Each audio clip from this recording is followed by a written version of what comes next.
Last Monday, we were talking about Colorado rejoining the Big 12 as though that was the big realignment move of the summer. Andy, boy, that was cute. You are Locked On College Basketball, part of the Locked On Podcast Network. Your team every day.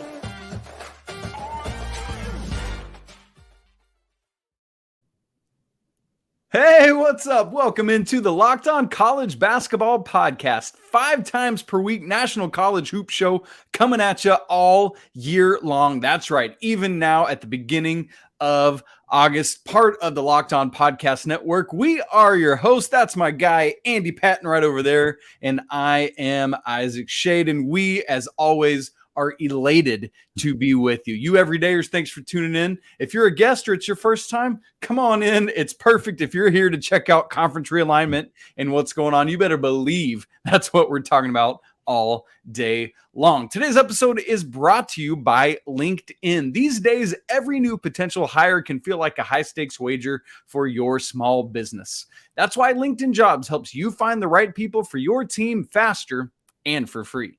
Post your job for free right now at linkedin.com/lockedoncollege. Terms and conditions apply. Andy, let's just dive right into this conference realignment. I mean, it feels like we're probably going to be talking about it basically all week long and for a while here. Here we go. Last Friday essentially feels like perhaps the most consequential conference movement realignment day perhaps in NCAA, in collegiate athletics history, and legitimately that's not over speaking it or overcooking it. So legitimately, folks, we're going to unpack some of this today, but there's no way we can cover it all. And so we'll get a little bit more of a 10,000 foot view today and then drill down on it throughout the rest of the week and probably beyond. So just to make sure we're all on the same page, to know where we're at, let's unpack where things stand as of right now following what happened on Friday. And we'll talk about it just right now, at least in terms of what we call the basketball Power Six conferences. So let's start from nothing going on to IE. So the ACC, Big East, nothing going on, nothing doing this year or next as of now, as of this recording. The SEC, what we thought was for a long time was like, oh man, this is the crazy big move. Andy, it almost seems tame now because it's just adding Texas and Oklahoma in the 24-25 academic year, bringing the Southeastern Conference up to 16 schools. School that's maybe been, or the conference that's maybe been doing the most adding has been really vicious and shrewd in getting a lot of teams in. Obviously, Big 12 right now, this upcoming academic season adds Houston, Central Florida, Cincinnati, and BYU. They'll have 14. And then in the 24-25 academic year, obviously, as we just said, they'll lose Texas and Oklahoma, but re-add Colorado, and now 3 more Pac-12 schools, both Arizona schools, Arizona State, and Utah. And so just kind of wrapping up that whole state of Utah as well, bringing them to 16. The Big Ten is the other big adder at this point. This academic year, it's the same 14 schools they've had for a while now. But then in 24-25, we already knew they would be adding USC and UCLA, the Pac-12 LA schools. But now they'll be adding 2 of the schools from the Pac-12's PNW, Pacific Northwest, in Oregon and Washington, meaning that there will be 18 teams in the Big Ten for the 24-25 academic year. Obviously, we'll wait to see what's going to happen with divisions and all that kind of stuff. And then, oh boy, here's the big one. This means that the Pac-12 is now the Pac-4. Yep. Not this year. This year, nothing changes. That's the funny thing. Yeah. This upcoming academic season, it's still the 12 teams as we know it. The 5 pairs, Washington, Oregon, the Northern Cal, the Lower Cal, the Arizona schools, plus Utah and Colorado. But then 24-25 academic year, here we go. They'll lose USC and Washington to the Big Ten, and Arizona State, Colorado, and Utah to the Big 12. That means, Andy, the 4 schools remaining are Cal and Stanford, Oregon State, and Washington State. So all of that said, now that we're all caught up with each other, we know what the map looks like, at least in our heads.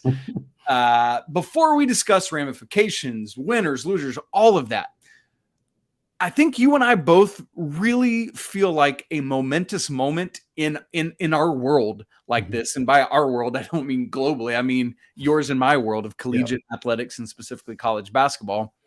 A moment like this in the landscape of college athletics demands some type of human response from us. I think that's what we're all here to do, is like figure this out together. And what does it mean? And how do I feel? And where do we go from here? So, Andy, let's start with you, because I know you're a West Coast guy. You've grown up on the Pac-12. How are you processing this, man? Yeah, it's a really dramatic change. And I think one that it feels like there's a lot of discomfort around, particularly where I am. I suppose I don't know how everybody else feels. And I think there's certainly a lot of people. I think it's very reasonable to be excited if you're a fan of a Big 12 school, that you're adding these premier programs, and, Deion Sanders is coming into the conference. And if you're a Big 12 basketball fan, you get Arizona coming in, and Colorado's a program that I think there's some excitement around. And certainly I know that Big Ten country is very excited to add Oregon and Washington into the mix. And I understand that sentiment. But for me, like the conference that I grew up watching, not just basketball, but football and baseball and many other sports, the schools that I rooted for, the schools where most of my friends went, it's dramatically different. Like the schools aren't gone, but like many of my friends went to Oregon State. And so like, I mean, that's a huge difference. Like to have this rivalry and to have this animosity towards Oregon and this like really fun, exciting rivalry that's been around for over 100 years. And then to have it just be gone. I mean, it's really striking and startling. And I feel a ton for my friends who went to Oregon State, who went to Washington State. I feel for the people who work at those universities. And this isn't to diminish Stanford and Cal. I feel similarly for them as well. But like people are going to lose their jobs. Like, I mean, that's the simplest thing I can say. Like people who work at these institutions are going to lose their jobs, and these schools are going to have a hard time financially making it work, because they expected to get this media package that they didn't get. They were lied to. I mean, Washington State has come out and been very plainly clear of like, we sunk money into renovations because we were told we needed to do that in order to keep up in the Pac-12. And we were told that there would be money to help pay for those things coming our way in the future. And that did not happen. And now they don't know what to do. I mean, this is dramatically impacting the livelihood of thousands of people. And I think the thing for me is like people hear negative comments about conference realignment, and I think want to start to either blame the teams or feel like we are blaming the teams. And I want to be clear, I'm not blaming Oregon or Washington or Arizona. I'm not blaming a single school for making a move. Yeah. I'm not. Oregon did what they thought they had to do. Washington followed suit. I mean, every school did what they felt was the right thing for their program. And I understand why they did that, but it's a systemic issue. I have a strong personal belief that college athletics in particular should be regionally focused. And I'm saying this as a Gonzaga podcaster who has advocated for Gonzaga to go to the Big East, who has advocated for Gonzaga to go to the Big 12, who understands that would destroy the regional aspect of the way that they currently compete. But I'm advocating for that because we are in an adapt or die mentality in college athletics. If you don't make those moves, bad things can happen to you. And so I think that while I can advocate for programs to make those moves and understand why Oregon and Washington and Arizona and all those schools would do the things that they did, it doesn't mean that there's not grief. It doesn't mean that there's not sadness. And it doesn't mean that there's not a systemic issue that's causing this, an overall issue where money is taking over college athletics in a way that is negatively impacting the people who should be the priority focus, which is the fans, the student athletes. Those are the two people who should be prioritized the most. And to me, moves like this clearly do not prioritize them. If you're an Oregon football player and you now get to go to the Big Ten, you may think that's a benefit and a positive thing. And sure, that may be understandable. But I can tell you right now that the Oregon softball players don't feel that way. They're all over Twitter telling you they don't feel like that. Like, I'm not projecting what I think they feel. They're telling right. you. Like they have made this very clear. And to me, like, we're treating student athletes' mental health in a second-class way. We're treating fans of rivalries, people who, have spent decades bonding with their family members over their feelings about Oregon or their feelings about Oregon State or their feelings about their family members who went to a different school as them. And that's just gone. And to me, that's really sad and frustrating. Like it kind of creates some anger. And again, some people, Oregon State fans, are going to direct that anger at Oregon, but I don't think it's Oregon's fault. I think it's the fault of a system that rewards money more than anything else. And now we see what letting money take over college athletics has done. And I don't think that the result that is coming out of this is a positive one. And I don't really think that the direction that we're going to continue, because it's not going to stop. It's going to continue to happen. I don't know what the next steps are, but to pretend that we're done. There are steps. Yeah, Sure. it's not done. That's for sure. So to me, this is sad. And there are consequences that are going to impact people who don't deserve to be impacted by this. And I think that that's worth acknowledging and feeling frustrated about, while also acknowledging that, like, yeah, there are a lot of Baylor and Kansas fans who are really happy right now. And I get it. Or BYU fans who are thrilled to watch their rival in Utah basically beg to get let into the same conference as them. I get it. That's probably a pretty darn awesome feeling if you're a BYU fan. But there's a lot of people that this really negatively impacted. And I think that's really sad. Yeah, I mean, Andy, you bemoaned it as a fan, and that's where I'm at as well. Like, for me, you know, I know probably people who are dialed into our show probably know that you're the West Coast guy and I'm the East Coast guy. But as somebody who grew up on the ACC and SEC in the East Coast, man, I am hurting right now as like just somebody who loves college athletics and across the board, not just the conferences that I grew up on, but man, I can picture Tyus Edney sprinting up the court to get that layup for you. So I don't know, literally right now in this moment, that's the image that popped into my head as I was saying it. And, love it. Man, just, it hurts, Andy. And as you said, I don't know what the next steps are, but unfortunately there are going to be more. Yeah. And we're going to continue to be here and do this because we love it and we want to share it and do it.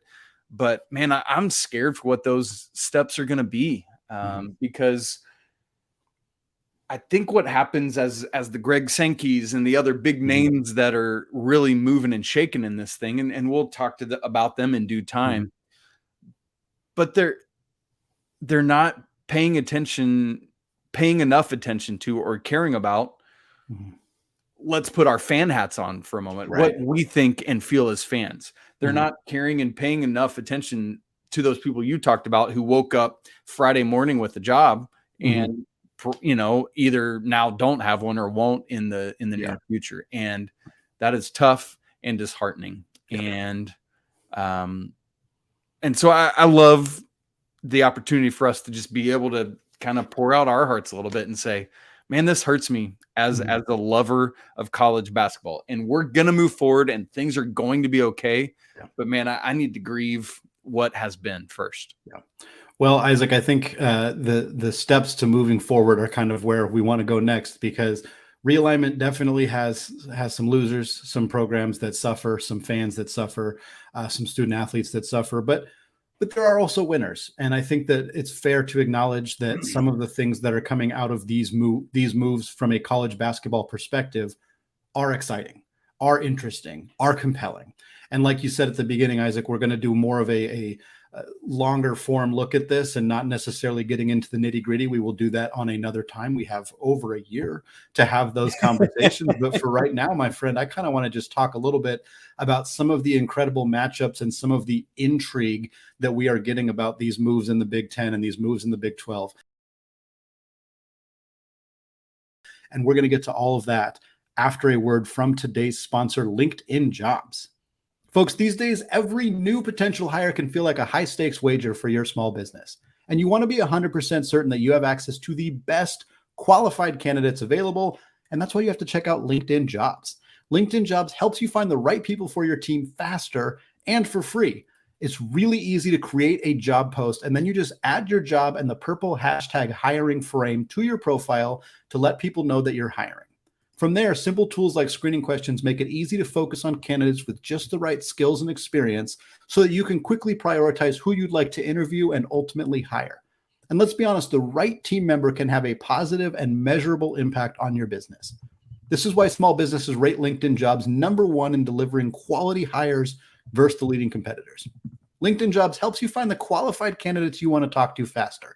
So post your job for free at linkedin.com/lockedoncollege. That is linkedin.com/lockedoncollege to post your job for free. Terms and conditions apply. Folks, want to thank all of you for making Locked On College Basketball your first listen of the day. Shout out to those everyday listeners, whether this is your first time listening because you're interested in conference realignment, whether it's your 10th time, your 100th time, whatever it may be. We sincerely appreciate you taking time out of your day to check out the show. We got fun conversation coming your way on Tuesday about UConn and their place in the conference realignment, the Big 12, the Big East, what that might mean, some conversations about Gonzaga as well. And of course, later in the week, we're going to continue to talk about this realignment, continue to talk about the still active transfer portal. Isaac, multiple players enter the portal this weekend. It is August. Are you kidding me?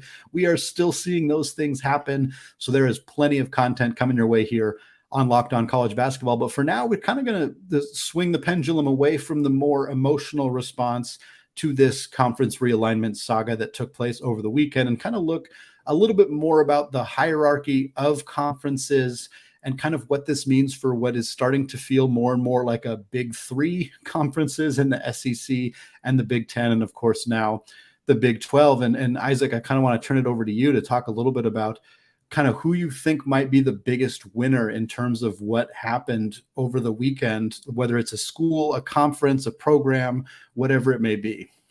Yeah, for me, it is the Big 12. I don't think the SEC is not going anywhere. As you just said, I think it's them and the Big 10 are still the Big 2 probably over and above the Big 12. Yeah. The Big 10, obviously, I think has done some things to help themselves solidify that footing. You know, one of the things you and I were kind of laughing about is the Big 10 has themselves in 3 time zones in America, although they're not contiguous, just skipping right over the mountain time. But it essentially means like on a college football Saturday, they can have the first kick of the day and have teams playing in every viewing window as you go. Or for us, for college basketball, tipping off at noon Eastern and just going all the way through until those games that tip off at like midnight Eastern out on the West Coast. And so that's a big win. But to me, it is the Big 12. And here's why, Andy.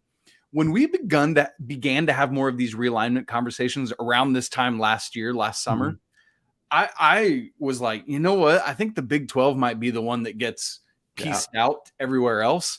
And now, as we sit here around a year later, whatever it is, I have them third in my kind of college basketball or college sports hierarchy. Because college basketball, they might, I mean, goodness. They're not third. They're not third. It's so insane.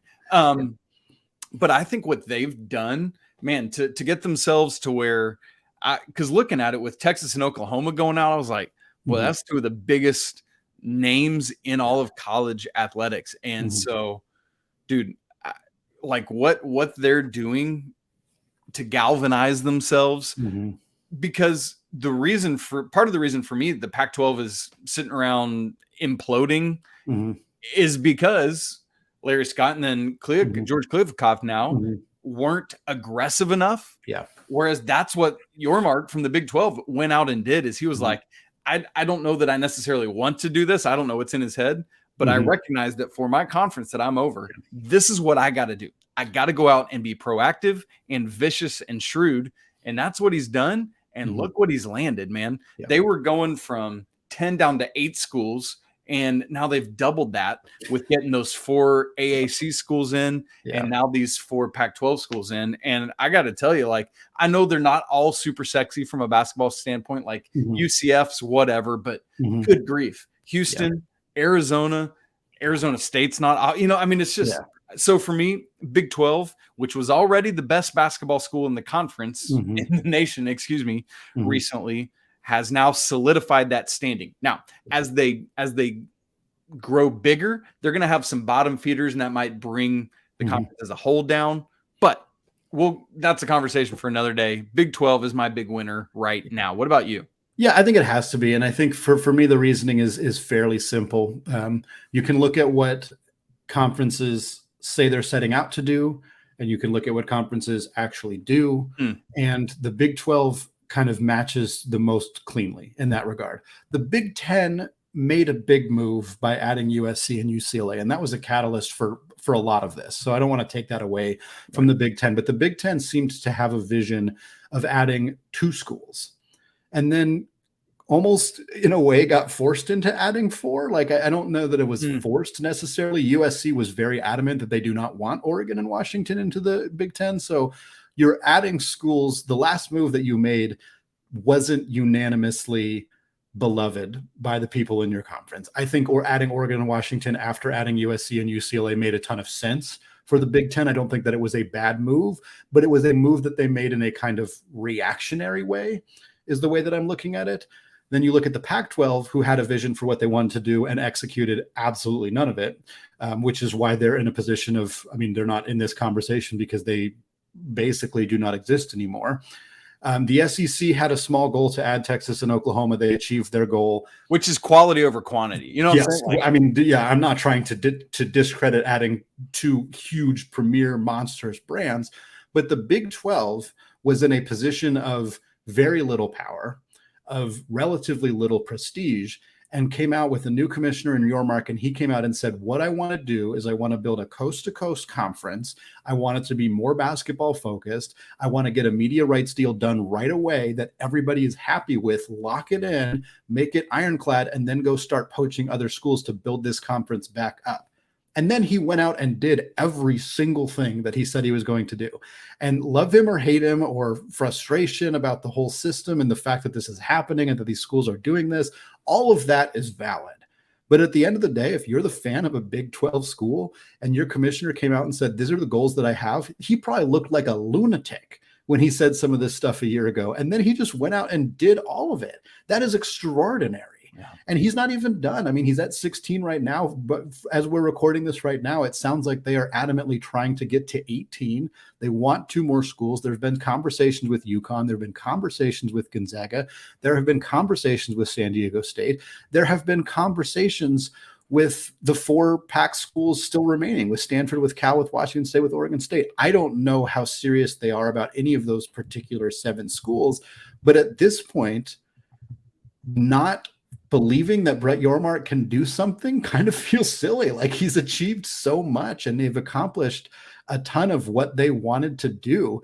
And to me, that just feels, it's really hard to not want to not have that be kind of the top of the list in terms of accomplishment by the people who are involved here. I think if you were to break this down by individual school, which is something we can do on another time, I think there are some programs that did themselves some dramatic favors. I look at Arizona as this program that didn't have a ton going for them from a football perspective. They joined a better football conference, which should help them recruit, while also bringing their really prominent basketball program into a dominant conference. To me, Arizona, like, the fact that they were ever waffling on this is silly to me. Like, why wouldn't you do this? This makes a ton of sense for them. And there are some other winners in there as well. But to me, like, this was an absolute masterclass in coming up with a plan and executing it over the last 14 months for Brett Yormark. And it took them from, like you said, a conference many thought was kind of on the brink, to completely destroying one of their opponents while building a really dominant brand. Whew, Andy, man, it's wild. It's absolutely wild. So the Big 12 is our clear big winner. Mm-hmm. Now, it's very obvious to everyone that the Pac-4 is the big loser in all of this. So the question becomes, what happens next for these 4 remaining schools? What do they do in the basically 12 months they have to secure themselves going forward? What's next for those 4 schools? We'll talk about that in just a second.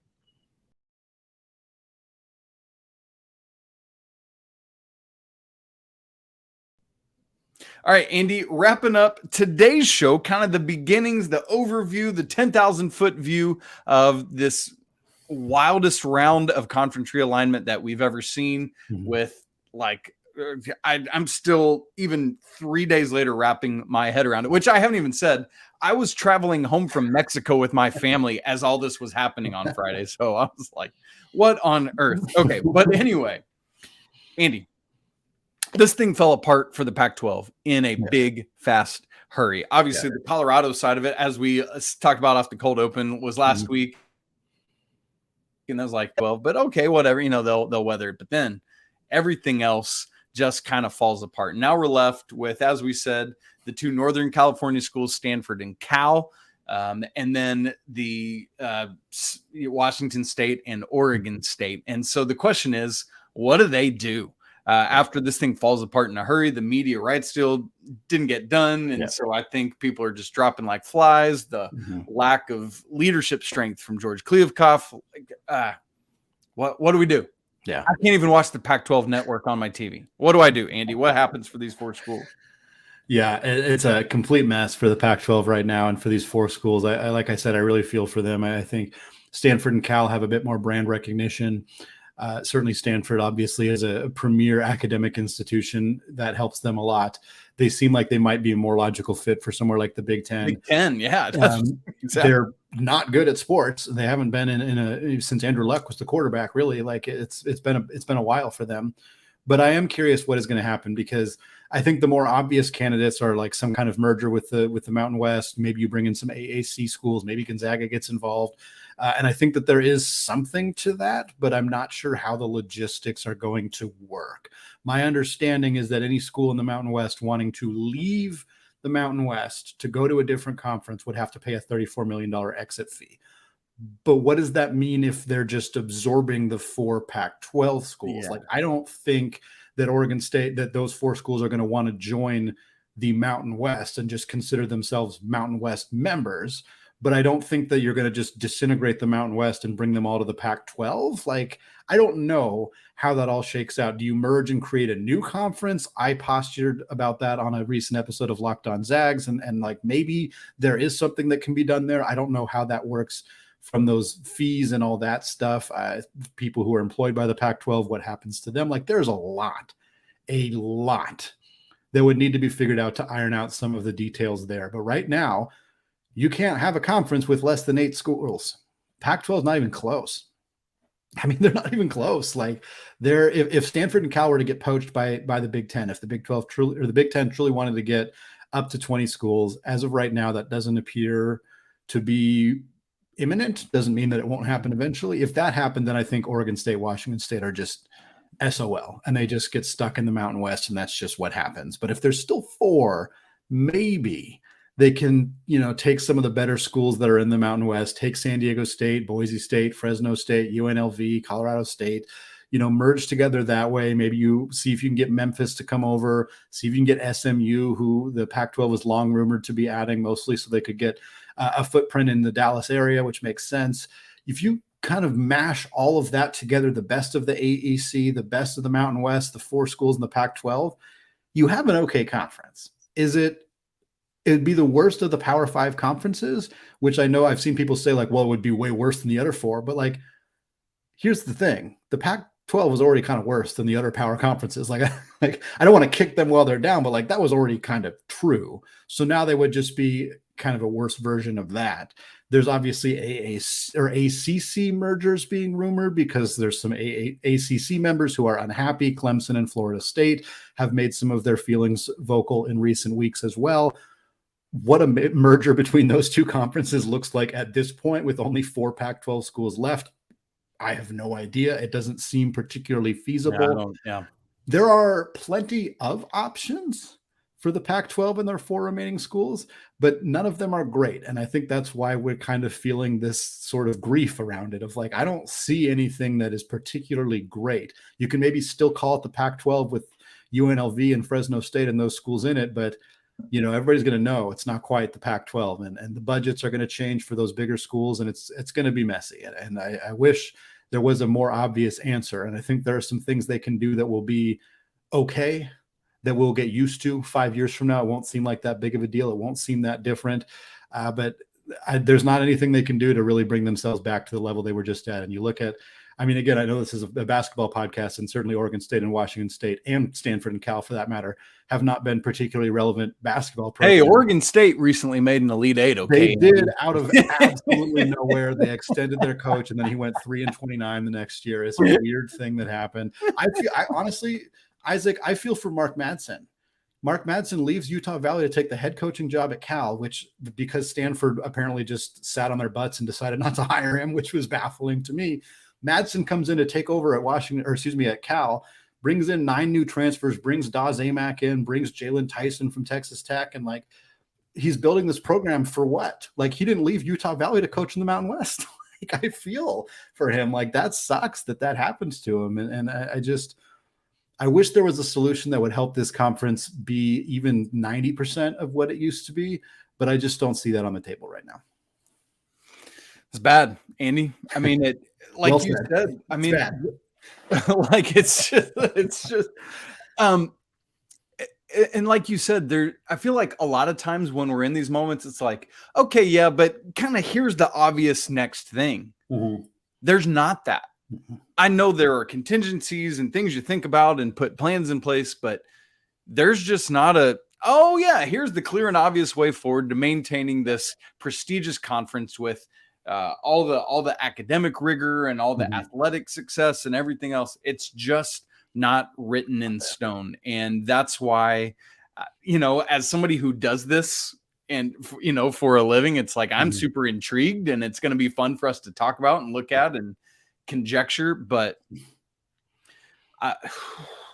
Andy, this is a dividing moment for college athletics, and it's important for us all to recognize that we're kind of living history right now, because a lot of times we don't recognize that till after the fact. We need to see that bright and loud and clear right now.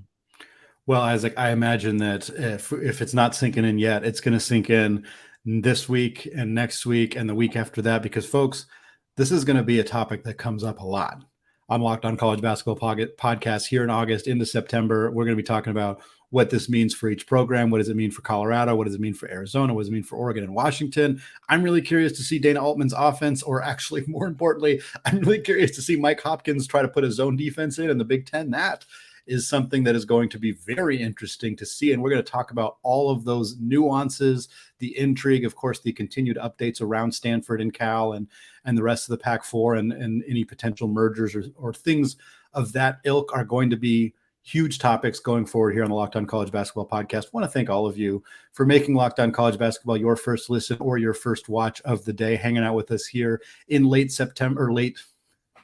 early August. Isaac, do you know what time it is? Do you know what year it is? No, I don't.